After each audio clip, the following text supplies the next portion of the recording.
Hey y'all, welcome to the Team LocoFit Roundtable, hosted by me, Laurin Conlon, owner of Team LocoFit. Each week, I'm joined by one of our coaches to dive headfirst into the nutrition, training, mindset, and coaching strategies we use with our clients. If you loved the show, please subscribe, leave us a review, tell a friend. You know the drill. And for more information about coaching, the programs we offer, and additional content, visit teamlocofit.com. All right, and we are back. Beat me to it. Wang. Damn it. I'm taking my pew pew. Okay. Okay. I'm with Coach Jill, if you couldn't tell. They couldn't tell. You could. I don't think anybody could tell based on that intro. Obviously, it wasn't me ruining the intro, so fine. Like, two people with bad intros is just like, I don't even know what to call it. Yeah, it's just like the explosion emoji. Yeah, that's pretty much our intros together. Spontaneously combust. Just combustion. So today's podcast is about what you need for your first competition. So we have a lot of people who are either interested in doing physique sports, or they're just trying to like gather more information, or they've decided, hey, I am going to do a competition, but like I don't know what I even need for the first one. So this is not about like show day or the prep or anything. It's literally just the basics of like, what do you need? Yeah, you're doing a competition. What do you need? So first and foremost, it's kind of like there's a few general points. Mm-hmm. You have to pick an organization. Yeah. So the largest one in the U.S. would be the NPC, and then there are several other smaller organizations as well.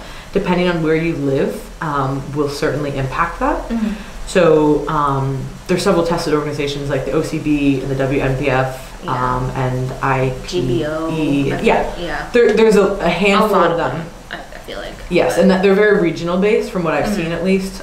So some are more like, hey, in the Midwest, these are where those shows are, or in the Northeast, these are where those shows are. OCB kind of seems to be everywhere, in my opinion, from what I've seen at least with clients. But again, that's one thing that you have to decide. Now, first and foremost, this is not a discussion on steroids, but there are many, many, many competitors who compete in non-tested organizations like the NPC who do not use steroids. So you do not need to do that.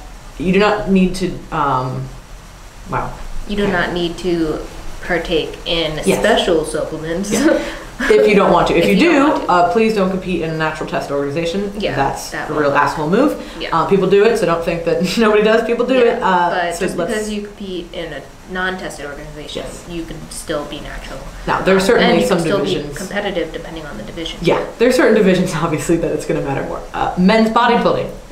There's a very large difference between men's tested bodybuilding and men's non-tested bodybuilding. Yeah, so I mean, you could put the two side by side. And just check out for yourself if this is your first show, and it doesn't matter. We don't care either way. But you just have to know kind of the rules and regulations. So look those up, and then once you have picked the organization, then you need to get registered. Typically, there's like a yearly fee, like a membership. Yeah, yearly membership card. So if you're going to be competing in 2020.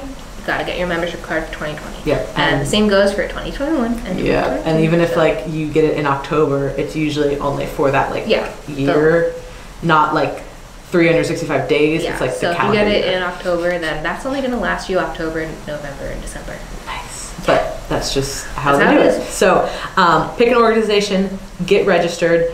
And then the next thing, of course, is how to find shows. So say you are doing an NPC show, and say you want to either do Florida shows because you live there or because you're traveling there. Yeah. NPC Florida 2021 schedule. Bam. It's all out there.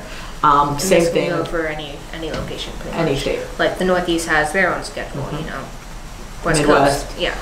California. So different states. Some states, some areas like the Northeast is all run by the same people because the Northeast is obviously it's a large area, but it's kind of small. And versus like Florida, there's many people who run shows here because Florida is very large and there's lots of shows here. Out west, there's a few people who run most of the shows. So it's just going to depend on the area, but that will tell you everything. NPC Texas, NPC Northeast, like whatever it is, wherever you're living, all those shows will then come up. And you'll be able to see, okay, what is available for this year. And also, if you say you live in, I don't know, Texas, we want to do a show in Florida for some reason, you can still look that up and say, okay, well, where does this time out? Yeah. Because some people like to travel for shows. Yeah, I mean, that's doable. Some people don't, so. Usually for first-time competitors, Yeah. you know, staying local is best just to get that under your belt, gives you a feel for how it's going to go, and it's less stress to travel and have to worry about all that. But even if it's a road trip away, that's still doable. Some people, like, I drove Florida, like 5 or 6 hours for my first show. Yeah. So. You can't really do that in Florida because unless you live in the Panhandle, because literally Florida's so big. Yeah. So if you're driving, you're pretty much driving in Florida. But if you live in most other states, you can typically drive out of state. So if you live somewhere that's close to another state, or you kind of border something, certainly look up those shows, and that would be the best way. And then lastly, is kind of a general thing for competition, is picking your division. So now this is not something, if somebody is like in between a division, typically what we would say is just like, hey, just diet first, and then we'll kind of decide. Then we have a much better idea. But generally speaking, most people you'll know beforehand. And so there's going to be, for women, there's going to be bikini, figure, physique. Some shows still have women's bodybuilding. Yeah, they brought that back to the Olympia, so. Yeah, so it depends. It just depends on the show. And wellness. And fitness, which is also smaller, it depends on the show as well. And then wellness is not a new category, but it's new in the US. Yeah. So I don't know about the other federations, but I do know that the NPC is doing wellness now. I can't speak to the other federations here. Yeah, I can't either. But I do know that for sure NPC is doing wellness. They're having it at all the national shows. They're really making a big push for it. So it's been over in South America for many years. It's a very well-established division there. But it's new here. So picking the division based on what you want to look like, and then you say, oh, well, how do I know? Well, look at the past winners of the big shows. Also, things like NPC News Online is a really great resource for NPC competitors. Yeah, for not even just what they're looking for as the standard, but also posing, what they're looking for, the guidelines. Previous show pictures. Yeah, overall winners. Yeah. That sets the standard too. So if you're looking and you're like, okay, well, what does the bikini division represent? And you look, okay, what are the past 2 winners of the Olympia? Who won the Arnold? What was it at the national shows? Like, what did this look like? And that's really going to give you a good idea. So you can see rules, you can see posing regulations, you can go through pictures. So I would highly encourage you guys to check out NPC News Online for that reason. And you can see all of those different division kind of questions. And of course, if you are working with a coach, they will be like, hey, you fit in this category. They will guide you with that decision too. And if you're in between, that's where it's one of those things where you're like, all right, well, let's just continue to diet and see what your body looks like. And that's really the biggest thing I would say that most people know between bikini and figure. You pretty much know, but now of course wellness is throwing a little bit of a different loop in there for certain clients who do have bigger legs. But I would encourage everybody to look at some of the past wellness winners to see that it's not just oh, I have a little bit of quad. No. These girls are stacked. So look at the standard and then see if you match up to that. And not even do you match up to that, do you want to match up to that? And that's a really important question. Yeah, that's a good question too, because I feel like I'm someone told me, oh, you should just do wellness. And I'm like, my legs are big in my off season, but when I diet down, like nowhere near where they need to be. Now, you're somebody who, if you wanted to do that, you might be able to. You would have a better propensity to do that than some other people. But you have to want to look like that, not just when you're lean, but when you're off season as well. Yeah, that comes down to, hey, like, what are your actual goals for what you want to look like? And does that line up with the division that you fit into? And sometimes that just means you alter training, so. Yeah, exactly. And, like, I love figure. I think figure is, like, an amazing division, but it's, like, the amount of size that I would ever need to be competitive in the off season, I'm like, oh my gosh. Like, I personally I wouldn't want to do that. So it's like, okay, well, first of all, I'm not big enough for bikini, so let's not have that type train for figure. But so that's an important question to ask yourself as well. So those are just general things. Now, what do you need to buy? First and foremost, you need competition heels. They are very specific. Yes. They are clear heels. Yes. You get them from stripper websites. I got my first pair from Amazon. You can get them from Amazon. They sell them there. They're pretty. I think they were decently priced from Amazon. No, they're always the same. They're really not expensive. The company that I recommend is called Pleaser. That's the one that I've worked with, not personally, on the side. No, I'm just kidding. But I've used them for years. I've bought other shoes that they sell, but they have, I think, in my opinion, the best. I've seen some other companies, but I've gotten a pair from Shoe Fairy. I don't work with them, but really all I recommend is just a basic clear heel. Like Clear I don't heel. think you need anything fancy Clear because I strap. know they have like new heels that will cost you a little bit more than the basic clear heel, but honestly you don't need any. The rhinestones on Yeah. and stuff, yeah. For the most part, for most people, just need a basic Yeah, clear heel. I wouldn't recommend that. Now, I've gotten a pair of the rhinestone ones, and then I had feedback that said, go back to clear heels. And I'm like, well, that's kind of, okay, that's my only feedback. Got it. Interesting. Anyway. yeah, the whole point, why do you need to wear clear strappy heels? So the goal is to not be distracting. Yeah. And it's supposed to just be kind of like a clean line because the judges are sitting below you and they're looking up. So like if you wore like a black strappy heel, that would be Very distracting. And the same thing with the crystals. Yes, the suits are crystallized and it looks nice, but with the heels, it just, if that's your preference, that's your preference, wear them. But it is certainly not required, nor would I necessarily recommend it, but it's your choice to wear them or not. But get those early. You can get them from the Pleaser website. You can get them from Shoe Fairy. You can get them from Amazon. So there's a bunch of different companies you can get them from. Yeah. And I would recommend getting them a little bit early because it does help to break them in. Oh yeah. They are like clear.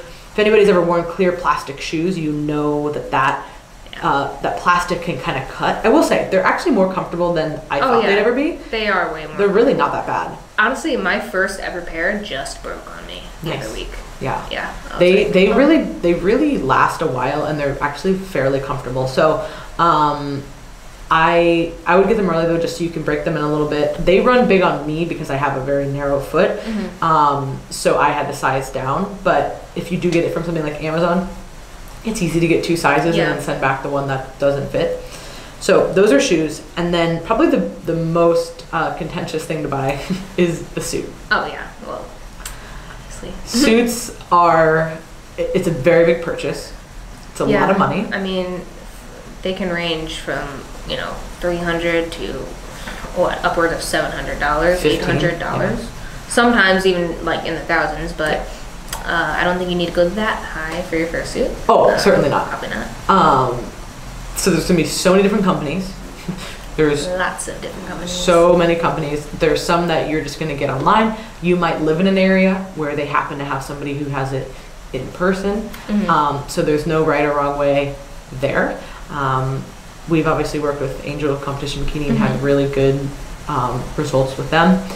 It's certainly not the only companies, but no, I mean, I've even been in contact with people who do it like one-on-one rather than like ordering online. So like a local person. Yeah, that was how I got my first suits. Actually, with somebody who was local, and I'd go to their place and pick everything out and get it fitted and all that. It was really nice to do that. And sometimes that's nice too because you actually, I mean, they can take your measurements as you go along, and I would feel like sometimes it's a good option in that like you can get a little bit more attention as far as last minute adjustments if you need. But so let's talk about that. So when people are getting a suit, they're obviously not going to get it the fucking week of the show. They need to get it ahead of time.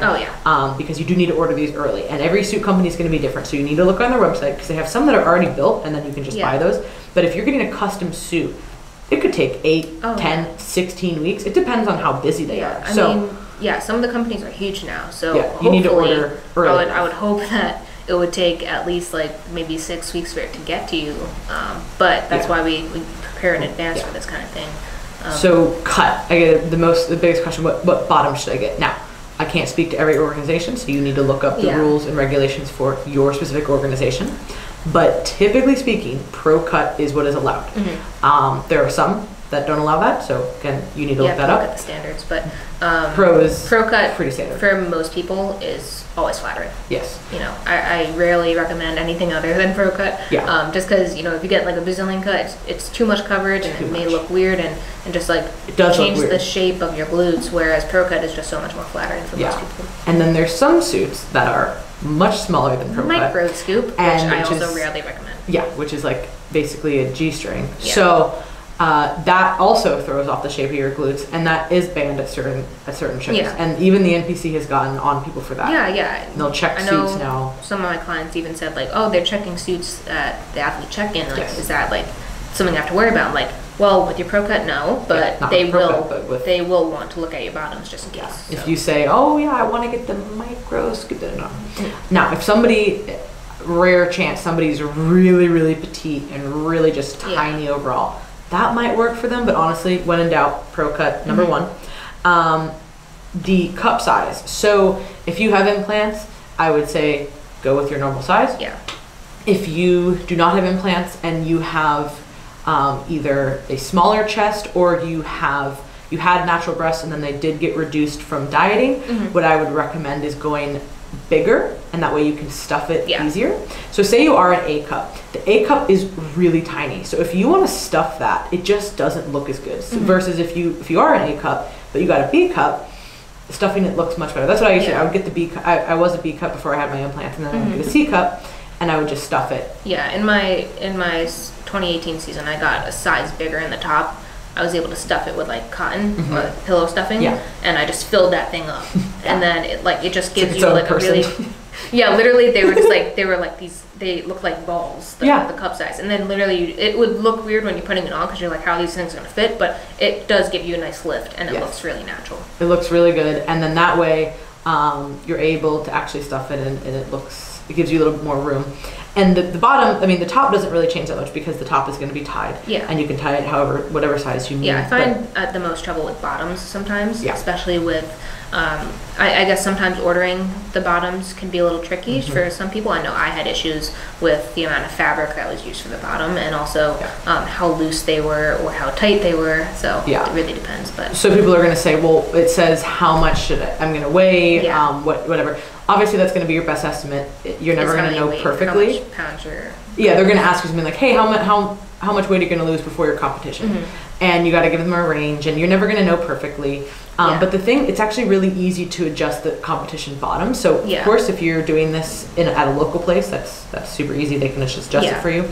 But even if you're not, it's a really easy stitch. So all it is there's a connector, and there's they leave a little bit of fabric in there. Yeah, there's like a little loop. So that loop around the connector, you can just adjust it. And anybody who has a sewing machine who can use it, now the sewing machine has to be able to use stretchy material on it, which is important. If you have a regular sewing machine that can't do that, that will mess it up.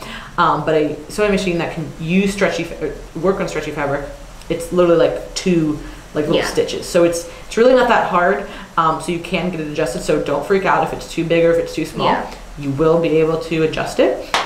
So I would definitely recommend ordering early because it's gonna get backed up, and you don't want to not have it. Yeah. You can't get on stage without a suit, so you need to have that a few weeks before.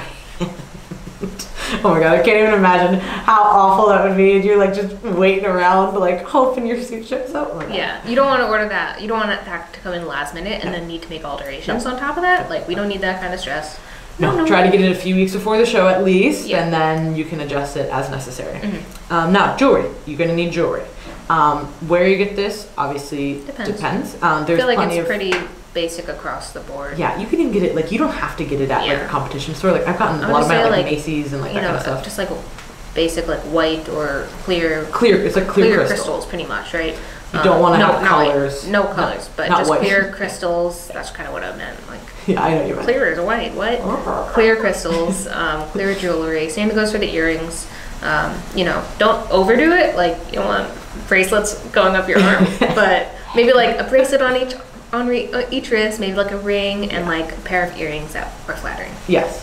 So make it tasteful, but you do want it to pop. You don't want to go up there with nothing because otherwise it's just not going to look like you just look like you forgot your jewelry. Yeah. So again, really great way is to just look at pictures of other competitors who have done well, and you can see, okay, what are they wearing? Where are they getting this from? Backstage, you're going to need to wear either like a robe or like loose silk pajamas and like kind of like sandal slides. Slippers. So make sure that you have something like that to bring with you, because you're not going to want to wear, you're not going to put on leggings with the tan and all this kind of stuff. You know what I mean? So you're going to need something loose and comfortable. Loose to kind of hang out in backstage while you're still wearing your suit backstage, obviously. But you want to just, if you want something just to hang out in, something comfortable, loose like that. Hair extensions are not necessary, but for some people, they are going to use them. I have them because my hair is very thin, so I need thickness, not necessarily length, but some people are going to need length. So it just depends on what you need. Yeah, they can add some fullness. Yeah, fullness or length, or both. Depending on the type of extension, it could be like pricey, so it really is up to the client. But, yeah, I always recommend just getting the clip-ins because, I mean, unless somebody already has the I've had both. extensions. But I've had like the tape-in extensions, which are, annoying to kind of adjust because you need to get them moved up every however many weeks, and they're also more expensive. And then at one point I just switched to the clip-ins, which I also can't use anymore because I'm not blonde anymore. So well, you could dye them. Well, yeah, I could dye them. Oh, you know what? I can. Don't mind. But anyway, big brands. Big brands. But blonde's like the easiest color to dye. Oh, you're right. Glad we talked this out. I'm really glad. Yeah, you guys really helped me on this podcast, figure my life out. We worked through serious problems on the team. I've only had one cup of coffee. Wait, no, I've had two. Never mind. So. Bitch, you had nitro brew. That's like 3 cups of coffee. You're right. And the last thing you're gonna need to buy is some kind of funnel to pee. Believe it or not, yes. Peeing is one of those things on show day that no one talks about. Literal worst. But you have a tan. You gotta sit on the toilet to pee. You need to ensure that you're not gonna ruin your tan with any liquid. Yes. That goes for water too, obviously. Yeah. But when you pee, obviously it's gonna be easy to splash and splash down there. So you want to have like a funnel. I use like a silicone, like collapsible funnel that you can easily just like put in like your bag or something, or you can even use like a paper cup and just cut the bottom out of it. That makes for an easy funnel too, and disposable at the same time. Yeah, there's so many options for that, but have something, and then that way you're not running into any last minute tan issues. Yeah, I mean you can always get it touched up, like if anything, but we want to avoid that. It never looks as good. You can certainly do it, Yeah. but if you have it like a huge streak running down your leg, like trying to avoid that at all costs. And then the last thing to understand and to set up for your first competition is appointments, or not necessarily appointments, but you need to have hair, makeup, tan done. Yeah. So whether you do that yourself or you have an appointment, is up to you. You need to have those figured out. So for hair, a lot of people feel comfortable styling their own hair, and they don't feel the need to get their hair done. So if that's you, you don't need to get a hair appointment. Some people they just opt for, I'm going to get a blowout the day before, then I'm going to style it myself, going to add my own extensions. Some people are like, listen, I want the full treatment. I don't want to think about anything on show day. Yeah. I want to get my hair done. Or they're trying to do a style that they're not really like comfortable doing. Yeah, like if you're getting your like waves or curls done in your hair, like. And you don't do that a lot. You don't do it. Yeah, don't experiment with that on show day. Have a professional do it. Same thing for makeup. I always recommend getting your makeup done. Yeah, I understand competing is very expensive. You have obviously months of prep with the coach, and you have the suit and all this travel and whatever. Things add up. Yeah. But your makeup is vitally important on show day. Not only does it need to match the outrageous tan. Yeah, it's a little bit trickier. It's not even just the face, which that obviously is important. The contouring, you need so many products, but you need to understand how eye makeup works. And doesn't matter if you do good makeup, like when you go out on the weekends. It's stage totally different. makeup is different. Stage makeup is going to be different, obviously more dramatic. Like I think you described it as like drag makeup at one point. Yeah. But it is going to be, you have to be way more dramatic with it because you're under stage lights. Yes. So you can. But if you do it too much, then you look like a raccoon. Yeah. And you look like you have a black eye, like somebody like punched you in the face. You're like, oh, I gotta have a dark smoky eye. Trust me, I've done this. And then you're like, oh, I literally look like I got punched in the face. I always recommend just going with a professional. Yes. For like it's gonna be. You have to buy tempting. so much makeup. Yeah, it's gonna be tempting to do it yourself and learn but if you're going to your first show especially, or just if you're someone who just doesn't do your makeup like that often, just go with the professional. They're gonna know exactly what stage makeup looks like and it's supposed to look like.